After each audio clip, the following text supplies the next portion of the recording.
Hello student, welcome to the channel. This is Anupam. Last video में हमने पढ़ा था लैटेंट हीट के बारे में। लैटेंट हीट क्या होता है कि the amount of heat required to change the state of matter, और वो सॉलिड टू लिक्विड हो या फिर लिक्विड टू गैस हो, इधर सॉलिड टू लिक्विड और लिक्विड टू गैस। और सॉलिड टू लिक्विड के कन्वर्जन में जो लैटेंट हीट यूज होता था उसे क्या कहते थे? Latent heat of fusion. Similarly liquid to gas में कन्वर्जन में जो लैटेंट हीट चाहिए होती थी उस लैटेंट हीट को हम क्या कहते थे? Latent heat of vaporisation. Ice किस में कन्वर्ट हो रहा है? वाटर में। और दोनों का टेम्परेचर कितना होता है? 0 डिग्री सेल्सियस होता है, तब भी जब हम इसको कंटिन्यूअस हीट प्रोवाइड कर रहे होते हैं। ठीक है, कंटिन्यूअस हीट देते हैं फिर भी इसका टेम्परेचर 0 डिग्री सेल्सियस होता है। सिमिलरली लिक्विड और गैस के केस में हमने देखा था कि लिक्विड का टेम्परेचर जब 100 डिग्री सेल्सियस पहुंच जाता है तो ये किस में कन्वर्ट होने लगता है?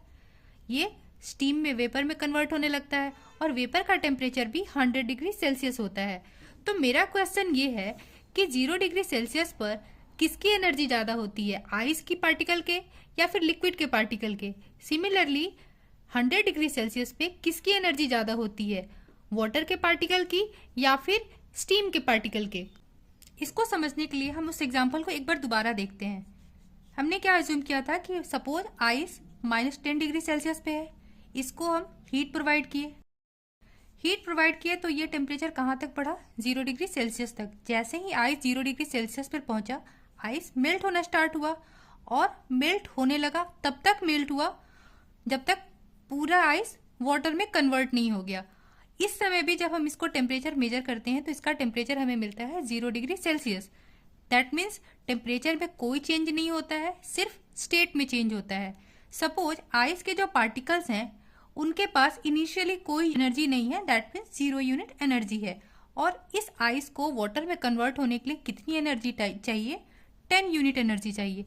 दैट मीन्स जो इसके पार्टिकल्स हैं वो जैसे ही 10 यूनिट एनर्जी गेन किए इस हीट के कारण, जैसे ही 10 यूनिट एनर्जी गेन किए, किस में कन्वर्ट हो गए?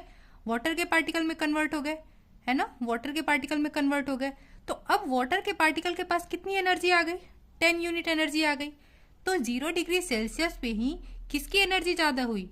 0 डिग्री सेल्सियस पे वाटर है और 0 डिग्री सेल्सियस पे आइस है। किसकी एनर्जी ज़्यादा हुई? वाटर के पार्टिकल की। क्यों? आइस के पार्टिकल जैसे ही 10 यूनिट एनर्जी गेन किए वो वाटर में कन्वर्ट हो गए, इसलिए 0 डिग्री सेल्सियस सेम ही टेम्परेचर पे वाटर के पार्टिकल के पास एनर्जी ज़्यादा होती है, तो इसका आंसर वाटर पार्टिकल हो जाएगा। वैसे ही वाटर और स्टीम के केस में भी सेम वही सिचुएशन होगा, क्योंकि पहले मान लिया लिक्विड किस टेम्परेचर पे है? 0 डिग्री सेल्सियस पे है। हम इसको कंटिन्यूअस क्या कर रहे हैं? हीट प्रोवाइड कर रहे हैं। हीट प्रोवाइड किए तो टेम्परेचर राइज करके कहाँ पहुंचा? 100 डिग्री सेल्सियस पहुंच गया। जैसे ही टेम्परेचर 100 डिग्री सेल्सियस पहुंचा, इसके पार्टिकल गैस में, वेपर में कन्वर्ट होना स्टार्ट कर दिए। और इस समय इनका टेम्परेचर भी कितना होता है? 100 डिग्री सेल्सियस। सपोज इनिशियली इनके पास कितना है? 0 यूनिट है एनर्जी, ठीक है। और लिक्विड पार्टिकल को गैस में कन्वर्ट होने के लिए कितना चाहिए? 10 यूनिट चाहिए। तो जैसे ही इसके पार्टिकल 10 यूनिट एनर्जी गेन किए तो अब इनके पास एनर्जी कितनी हो गई? 0 + 10 = 10 यूनिट। और जैसे ही ये 10 यूनिट एनर्जी ये गेन किए तो किस में कन्वर्ट हो गए? स्टीम में कन्वर्ट हो गए। तो किसके पार्टिकल के पास एनर्जी ज़्यादा हुई? वाटर या फिर स्टीम? स्टीम के पार्टिकल। तो इसका आंसर क्या हो जाएगा? स्टीम के पार्टिकल। तो इन दोनों ही केस में टेम्परेचर सेम हो, बट जिस समय स्टेट चेंज हो रहा है, स्टेट चेंज के टाइम पर वाटर और आइस में वाटर पार्टिकल के पास एनर्जी ज़्यादा होती है। सिमिलरली 100 डिग्री सेल्सियस पे जब स्टेट चेंज हो रहा है उस समय स्टीम और वाटर, इनमें से किसके पार्टिकल की एनर्जी ज़्यादा है? स्टीम के पार्टिकल की एनर्जी ज़्यादा है।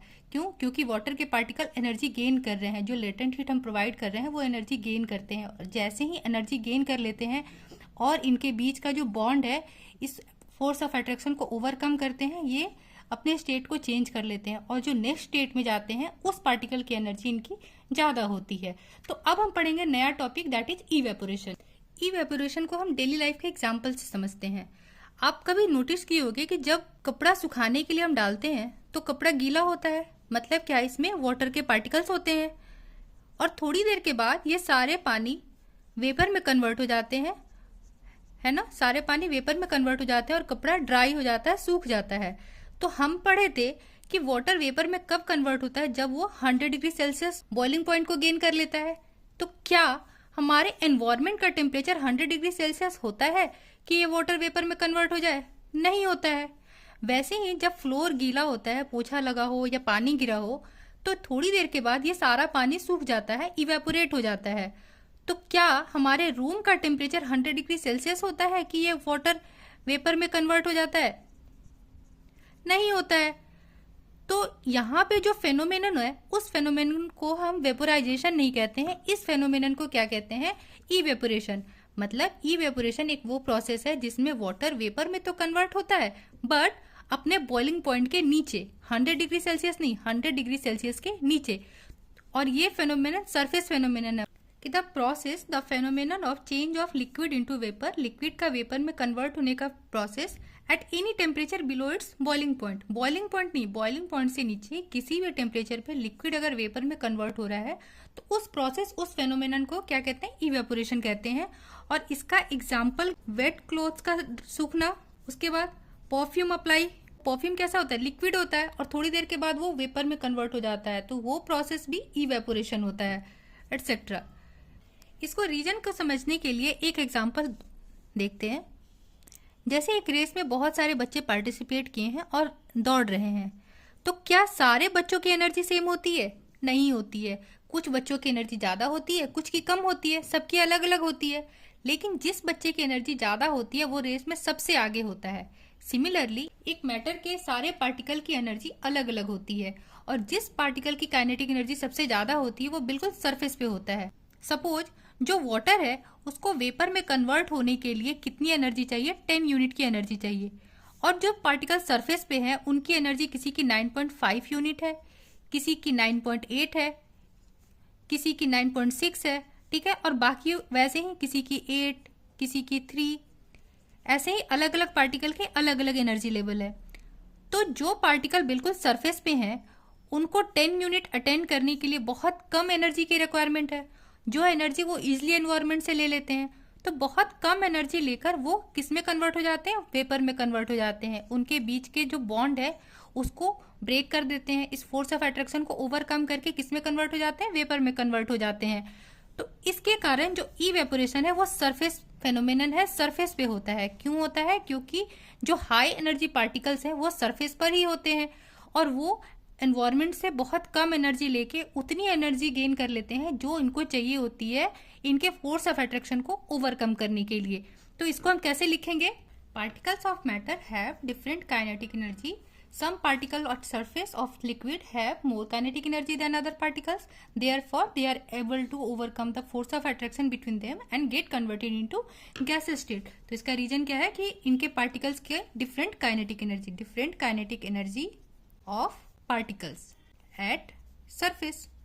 यही इसका रीजन है कि इवेपोरेशन सबसे ज्यादा सरफेस पे होता है। अब हम पढ़ते हैं कुछ फैक्टर्स जो कि इवेपोरेशन को अफेक्ट करते हैं, जिसके कारण इवेपोरेशन या तो ज्यादा होता है या फिर कम होता है। Factors affecting evaporation. इवेपोरेशन को कौन कौन से फैक्टर अफेक्ट करते हैं? Surface area, temperature, wind and humidity. और इन चारों को समझेंगे हम सिर्फ एक एग्जाम्पल से, that is drying wet clothes. जब भी आपको कपड़ा सुखाना होता है, आप कैसे कपड़ा सुखाते हो? उसको फैलाकर सुखाते हो। बकेट में जब हम कपड़ा रख के सुखाते हैं तो क्या वो सूखता है? क्या वो ड्राई होता है? नहीं होता है, बहुत स्लो होता है या फिर नहीं होता है। तो ऐसा क्या हो जाता है जब हम कपड़े को ऐसे फैलाकर सुखाते हैं तो क्यों वो जल्दी सूख जाता है? तो जब हम कपड़े को फैलाकर सुखाते हैं तो सरफेस एरिया इंक्रीज कर जाता है। सरफेस एरिया इंक्रीज करने से ज्यादा पार्टिकल जिनके पास ज्यादा एनर्जी है वो एनवायरनमेंट के कांटेक्ट में आ जाते हैं। एनवायरनमेंट में के कांटेक्ट में आने से एनवायरनमेंट से क्या लिया? एनर्जी। और जैसी एनर्जी लिया, फोर्स ऑफ अट्रैक्शन को ओवरकम किया, मतलब इससे ज्यादा हुआ, फोर्स ऑफ अट्रैक्शन से ज्यादा, किस में कन्वर्ट हो गया? वेपर में कन्वर्ट हो गया। और वेपर में कन्वर्ट होते ही कपड़ा ड्राई हो गया।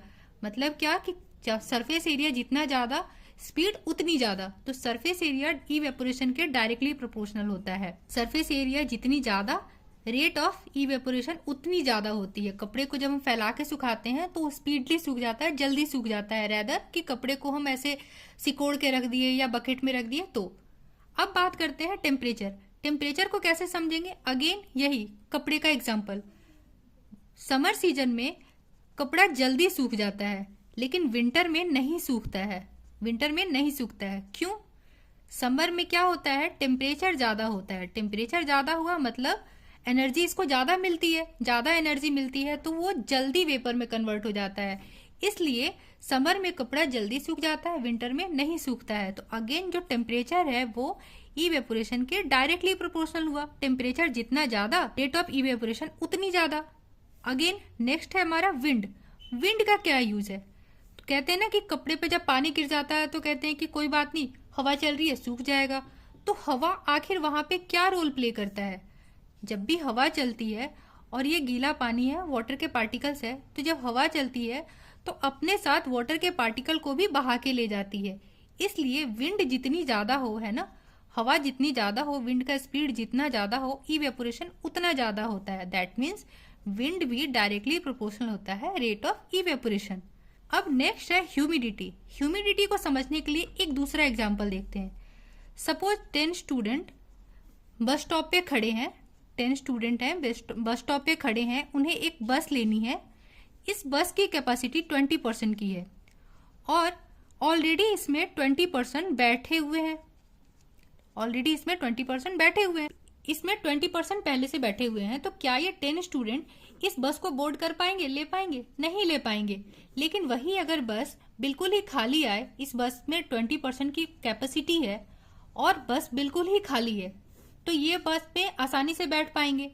वैसे ही अगर बस में 10% बैठे हुए हों, 10% बैठे हों और 20 की कैपेसिटी है, तभी आराम से बैठ पाएंगे। वही केस है ह्यूमिडिटी का। ह्यूमिडिटी का मतलब होता है presence of water molecule in air. Air में वाटर मॉलिक्यूल जितने ज्यादा होते हैं, ह्यूमिडिटी उतनी ज्यादा होती है। ठीक है, जितने ज्यादा वाटर मॉलिक्यूल्स होंगे, ह्यूमिडिटी उतनी ज्यादा होगी। तो पहले से ही अगर यहाँ पे वाटर मॉलिक्यूल प्रेजेंट है तो इवेपोरेशन के प्रोसेस से क्या वो और वाटर मॉलिक्यूल को एब्जॉर्ब कर पाएंगे? नहीं कर पाएंगे। सिमिलर यही एग्जांपल है कि अगर बस में पहले से ही पर्सन ज्यादा है तो क्या ये एक्स्ट्रा पर्सन इसमें आ पाएंगे? नहीं आ पाएंगे। वैसे ही अगर वाटर मॉलिक्यूल पहले से ही एयर में प्रेजेंट है तो क्या ये और वाटर मॉलिक्यूल इसमें एब्जॉर्ब हो पाएंगे? नहीं हो पाएंगे। अगर वाटर मॉलिक्यूल एब्जॉर्ब हो ही नहीं पाएंगे तो रेट ऑफ इवेपोरेशन डिक्रीज हो जाएगा, यानी कि ह्यूमिडिटी जैसे ही बढ़ेगी रेट ऑफ इवेपोरेशन डिक्रीज हो जाएगा। तो इसको हम कैसे लिखेंगे कि ह्यूमिडिटी इनवर्सली प्रोपोर्शनल है इवेपोरेशन के। तो ये तीनों कंक्लूजन क्या निकला कि surface area, temperature and wind, ये तीनों डायरेक्टली प्रोपोर्शनल है रेट ऑफ इवेपोरेशन के और ह्यूमिडिटी इनवर्सली प्रोपोर्शनल है रेट ऑफ इवेपोरेशन के। ठीक है, अब हम इसका कुछ डेली लाइफ एग्जांपल देखते हैं। इवेपोरेशन कूलिंग इफेक्ट कैसे देता है? इवेपोरेशन कहाँ होता है? सरफेस पे होता है। मतलब क्या? वाटर मॉलिक्यूल के बीच में जो बॉन्ड है, उस बॉन्ड को ब्रेक करने के लिए इन्हें जो एनर्जी चाहिए होती है, ये एनर्जी इनको कहाँ से मिलती है? सराउंडिंग से मिलती है।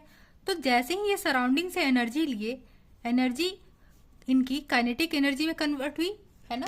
और ये काइनेटिक एनर्जी जैसे ही ये फोर्स ऑफ अट्रैक्शन से ज्यादा होती है, ये बॉन्ड ब्रेक हो जाता है और ये किस में कन्वर्ट हो जाते हैं? वेपर में कन्वर्ट हो जाते हैं। लेकिन इस पूरे प्रोसेस में ये जो एनर्जी है ये कहाँ से ले रहे हैं? ये सराउंडिंग से। सराउंडिंग से अगर एनर्जी ले रहे हैं, दैट मीन्स सराउंडिंग का हीट क्या हुआ? कम। हीट कम होने के कारण टेम्परेचर कम हो जाता है और जब टेम्परेचर कम होता है तो कौन सा इफेक्ट मिलता है? कूलिंग इफेक्ट मिलता है। यही कारण है कि जहां भी इवेपोरेशन होता है वहां कूलिंग इफेक्ट होता है। और इसी कॉन्सेप्ट पर बेस्ड इसके बहुत सारे डेली यूज हैं, डेली एग्जांपल्स हैं। जैसे नेल पेंट, जब भी हम नेल पेंट लगाते हैं या फिर डिटॉल यूज करते हैं या फिर परफ्यूम लगाते हैं, हर एक केस में हमें ठंडा फील होता है, कूल इफेक्ट मिलता है। क्यों? क्योंकि जब भी ये पार्टिकल्स, ये जो लिक्विड पार्टिकल्स हैं, ये वेपर में कन्वर्ट होते हैं अपने बॉन्ड को ब्रेक करके, तो इसके लिए इन्हें जो एनर्जी चाहिए होती है, ये एनर्जी कहाँ से लेते हैं? ये सराउंडिंग से। सराउंडिंग से लेंगे, हमारे स्किन से लेते हैं, हमारी बॉडी से लेते हैं।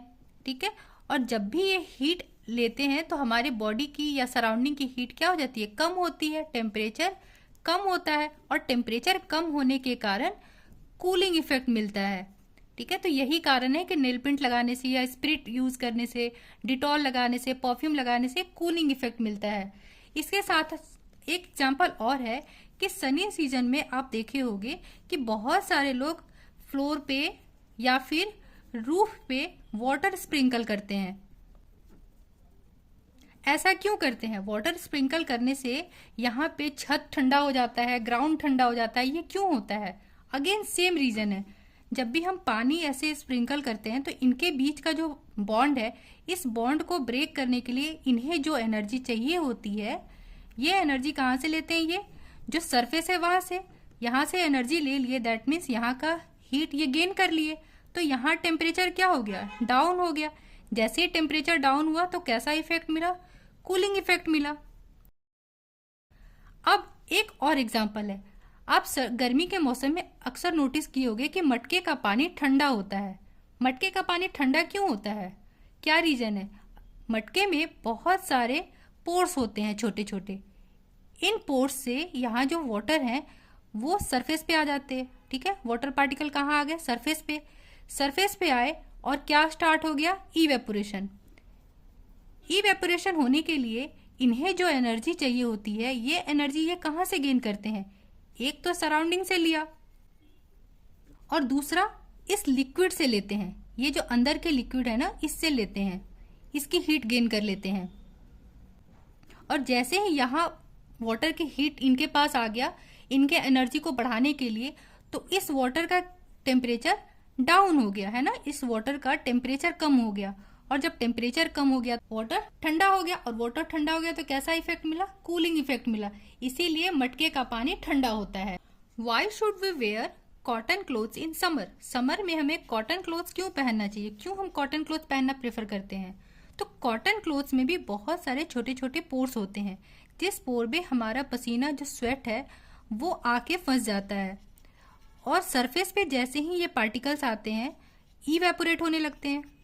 और इवेपोरेट होने के लिए इन्हें जो एनर्जी चाहिए होती है वो एनर्जी किससे लेते हैं? हमारी बॉडी से लेते हैं। बॉडी से एनर्जी गेन करते हैं, हीट गेन करते हैं, तो बॉडी का टेम्परेचर डाउन हो जाता है। और बॉडी का टेम्परेचर जैसे ही डाउन होता है तो कैसा इफेक्ट मिला? कूलिंग इफेक्ट मिलता है। इसलिए समर में हम कॉटन क्लोथ्स पहनते हैं। So that's all for today. मिलते हैं नेक्स्ट वीडियो में, तब तक बने रहें चैनल पर। Thank you.